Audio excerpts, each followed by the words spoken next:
नमस्कार। मैं वीके शास्त्री अपने चैनल के माध्यम से आप सभी दर्शकों का बहुत बहुत स्वागत करता हूं। देवताओं के गुरु देवगुरु बृहस्पति ज्ञान, धन, संतान, विवाह और भाग्य के कारक देवगुरु 4 सितंबर को मेष राशि में वक्री हो रहे हैं और 31 दिसंबर 2023 तक मेष राशि में ही वक्री रहेंगे। एक आम धारणा है कि वक्री अवस्था में कोई भी ग्रह उल्टी दिशा में गतिमान हो जाता है, लेकिन ऐसा बिल्कुल भी नहीं है। वक्री होने पर ग्रह की चाल सामान्य अवस्था से कम हो जाती है और पृथ्वी से देखने पर ऐसा लगता है कि ग्रह उल्टी दिशा में गतिमान है। वक्री अवस्था में ग्रह की स्पीड तो धीमी हो जाती है, लेकिन ग्रह को चेष्टा बल प्राप्त हो जाता है। ऐसे में किसी भी ग्रह की फल प्रदान करने की क्षमता 3 गुना तक बढ़ जाती है और इसके अलावा कोई भी ग्रह वक्री अवस्था में एक भाव पीछे का भी फल देने लगता है। देवगुरु को ज्योतिष शास्त्र में सर्वाधिक शुभ ग्रह माना गया है, इसलिए गुरु के वक्री अवस्था में गतिमान होने के ये 118 दिन लगभग 4 माह आपके लिए बहुत ही महत्वपूर्ण होने जा रहे हैं। तो गुरु के वक्री होने का कन्या राशि के जातकों के जीवन पर क्या प्रभाव पड़ेगा, इसी का विश्लेषण करेंगे इस वीडियो में। ये विश्लेषण आपकी चंद्र राशि के आधार पर किया जा रहा है और वीडियो के अंत में मैं आपको देवगुरु के उपाय भी बताऊंगा। तो ये है कन्या राशि के जातकों की कुंडली। देवगुरु का गोचर कुंडली के अष्टम भाव में है और यहाँ पर देवगुरु का गोचर 22 अप्रैल 2023 को हुआ। देवगुरु की विशेषता है कि जिन भावों पर उनकी दृष्टि पड़ती है उन भावों का विस्तार करते हैं, उन भावों के शुभ फल आपको मिलते हैं, लेकिन जिस भाव में गोचर करते हैं उस भाव को कमज़ोर कर देते हैं। तो यहाँ पर 22 अप्रैल को देवगुरु अष्टम भाव को कमज़ोर करने के लिए आए थे, आपको अष्टम भाव के अशुभ प्रभाव से बचाने के लिए आए थे। लेकिन जैसे ही 22 अप्रैल को देवगुरु अष्टम भाव में आए, यहाँ पर राहु पहले से गोचर कर रहे थे और गुरु चांडाल योग बन गया। गुरु चांडाल योग बनने के कारण पिछले 4.5 माह में जो कष्ट, जो पीड़ाएं आपने सहन की है वो आप ही बेहतर समझ सकते हैं। कुंडली का अष्टम भाव वैसे ही दुखों का, पीड़ाओं का, कष्टों का होता है, आकस्मिक घटनाओं का होता है, दुर्घटनाओं का होता है और हो सकता है कि इस 4.5 महीने में आपके साथ कोई घटना, दुर्घटना भी घटित हुई हो। स्वास्थ्य से आप बहुत ज़्यादा परेशान हुए होंगे। गुरु चांडाल योग इतना खराब होता है, इसकी शायद आपने भी कल्पना नहीं की होगी।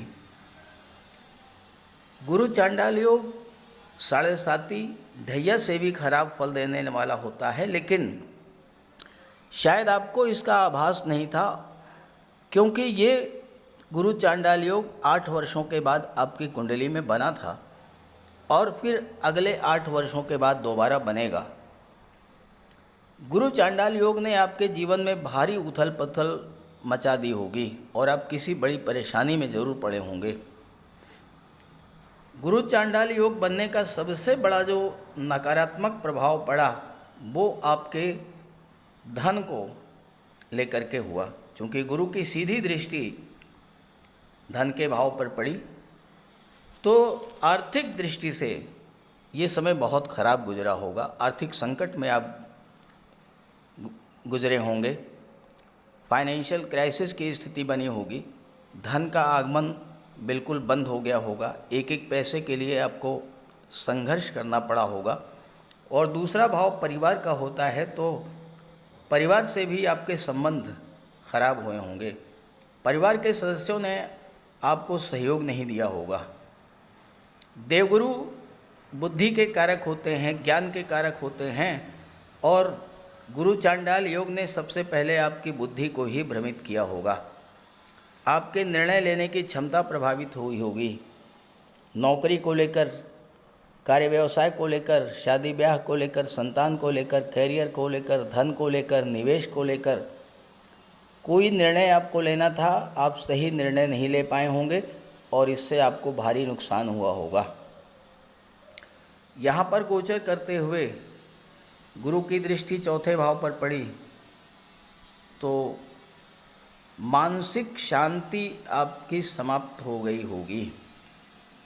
चौथा भाव मन की शांति होता है, लेकिन यहाँ पर गुरु की दृष्टि पड़ी और इसका नकारात्मक प्रभाव ये पड़ा कि आपके मन में चिंता, तनाव और यहाँ तक कि डिप्रेशन की स्थिति बनी होगी, क्योंकि जब धन ही नहीं प्राप्त हो रहा है, धन की प्राप्ति के मार्ग जब अवरुद्ध हो गए तो फिर समस्या ही समस्या।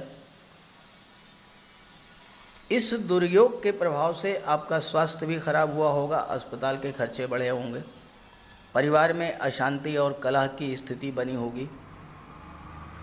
और यहाँ पर गुरु की गोचर करते हुए दृष्टि 12वें भाव पर पड़ी।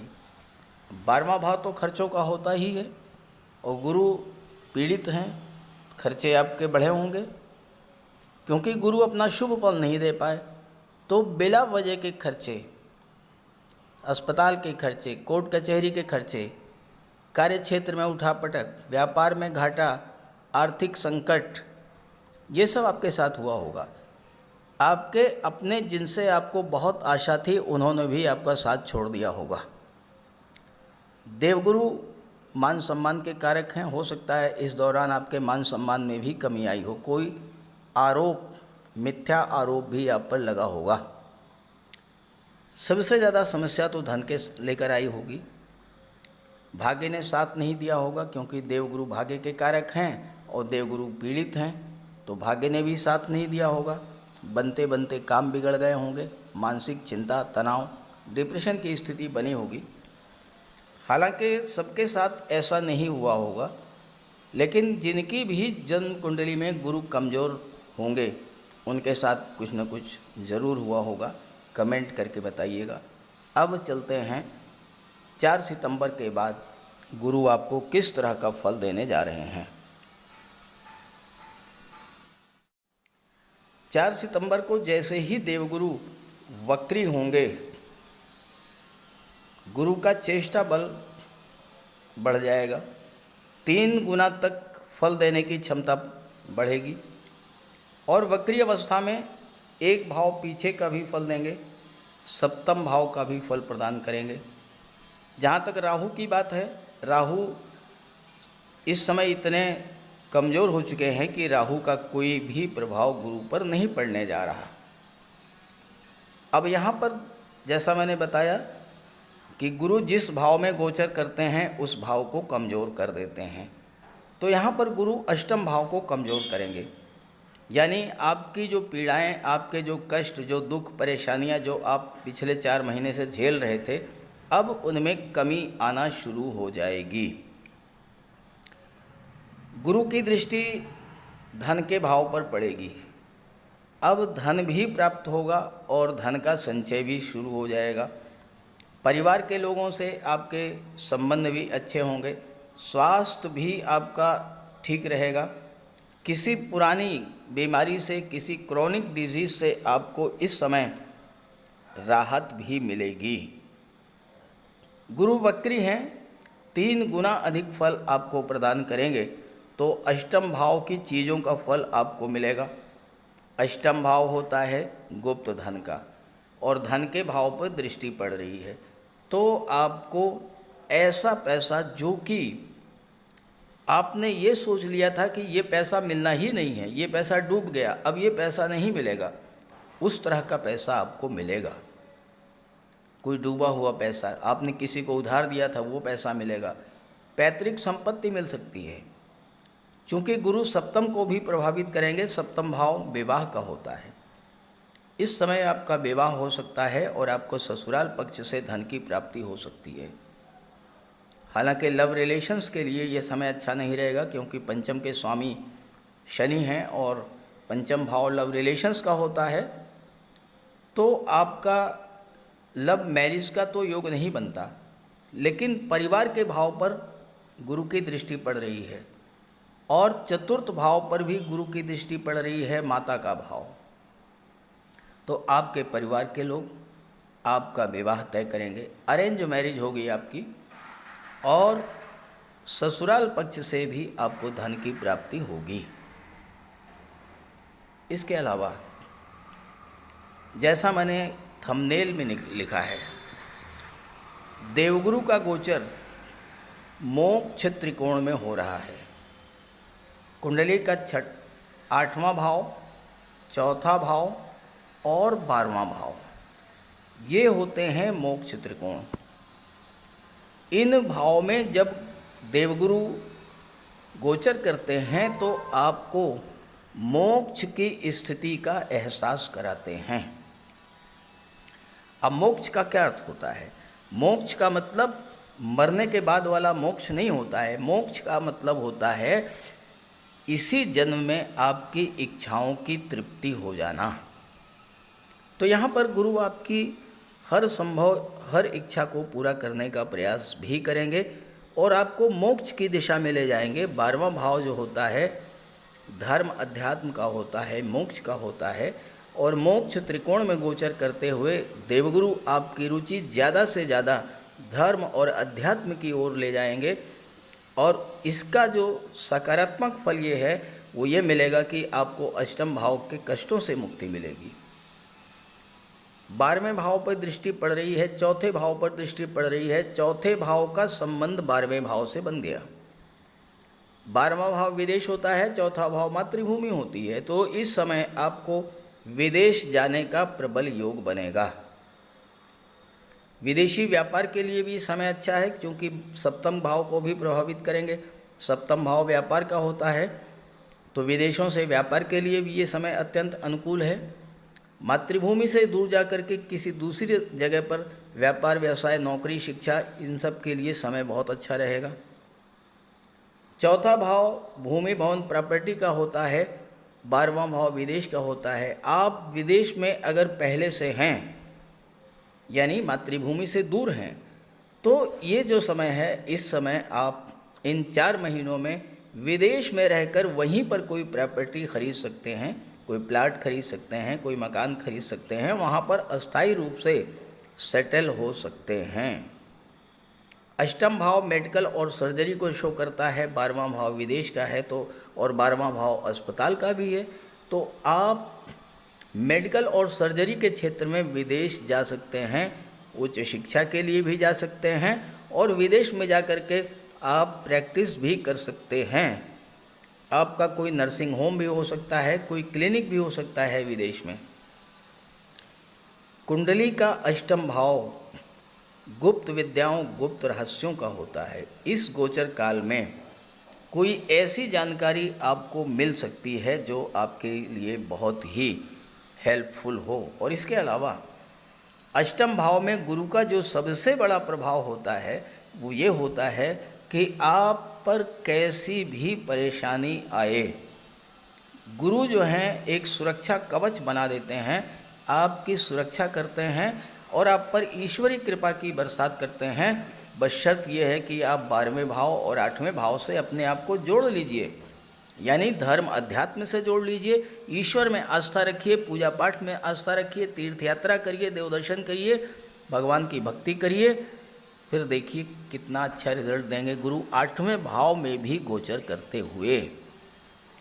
यहाँ पर सप्तम का भी प्रभाव आपको प्रदान करेंगे, तो दाम्पत्य सुखों में भी वृद्धि होगी। व्यापार के लिए भी अच्छा रहेगा, विवाह के लिए भी ये समय बहुत अनुकूल रहेगा सितंबर से लेकर 31 दिसंबर तक। और इसके अलावा आपके दाम्पत्य जीवन में या लव रिलेशन में किसी तरह की कोई कलह तनाव की स्थिति बनी थी, वो स्थिति भी अब समाप्त होने जा रही है और प्रेम और सौहार्द का वातावरण बनेगा दाम्पत्य जीवन में भी, लव लाइफ में भी और आपके परिवार में भी। कोई मांगलिक या धार्मिक आयोजन इस गोचर काल में जरूर होगा आपके घर में, आप देख लीजिएगा और हो तो बताइएगा कमेंट करके। तो इस तरह से कन्या राशि के जातकों के लिए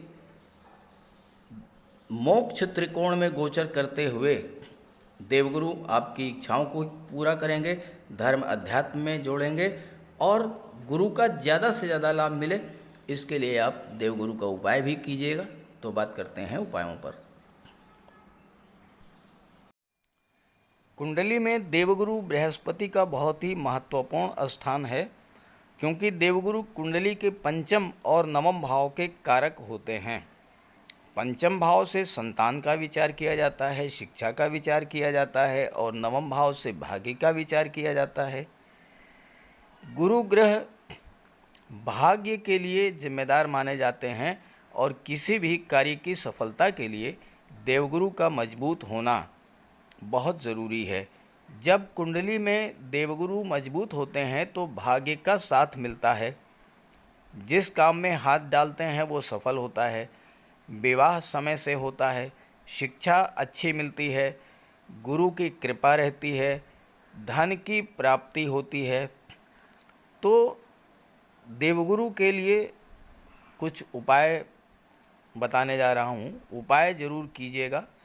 अगर आपकी जन्म कुंडली में गुरु कमज़ोर स्थिति में है तो आपको गुरुवार का व्रत करना चाहिए। स्नान करते समय जल में आधा चम्मच हल्दी डालकर स्नान करें।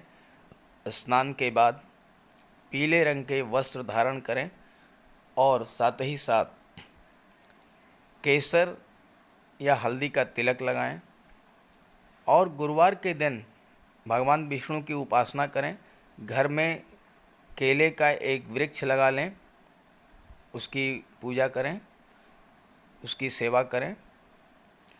भोजन में चने के बेसन, चीनी और घी से बने लड्डू का सेवन करें और अपनी क्षमता के अनुसार पीले वस्त्र, हल्दी, शहद, धार्मिक पुस्तकें, इन सब का दान कर सकते हैं। अगर गुरु ग्रह कमज़ोर है तो पुखराज धारण करें, लेकिन इसके लिए किसी योग्य ज्योतिषी की सलाह ले लें। माता पिता, गुरु और बुज़ुर्गों का सम्मान करें, उनकी देखभाल करें और उनका आशीर्वाद प्राप्त करें। साफ सफाई रखें, गुरु की सेवा करें और दही और चावल गरीबों को खिलाएं। किसी गरीब को, किसी दिव्यांग व्यक्ति को भोजन कराएं। किसी वृद्धाश्रम में जाकर के वृद्धों के साथ कुछ समय बिताएं, उनकी समस्याओं को जानें, समझें। कोई ज़रूरी नहीं है कि आप धन से ही सहायता करें, तन और मन से भी आप मदद कर सकते हैं दूसरों की, और ऐसा करने से देवगुरु अत्यंत प्रसन्न होते हैं। और जब देवगुरु बलवान होंगे तो आपको पूरा लाभ मिलेंगे। तो ये उपाय करके देखिएगा, लाभ होगा। कमेंट करके बताइएगा ताकि आपके साथियों को भी इसका लाभ मिल सके। नमस्कार।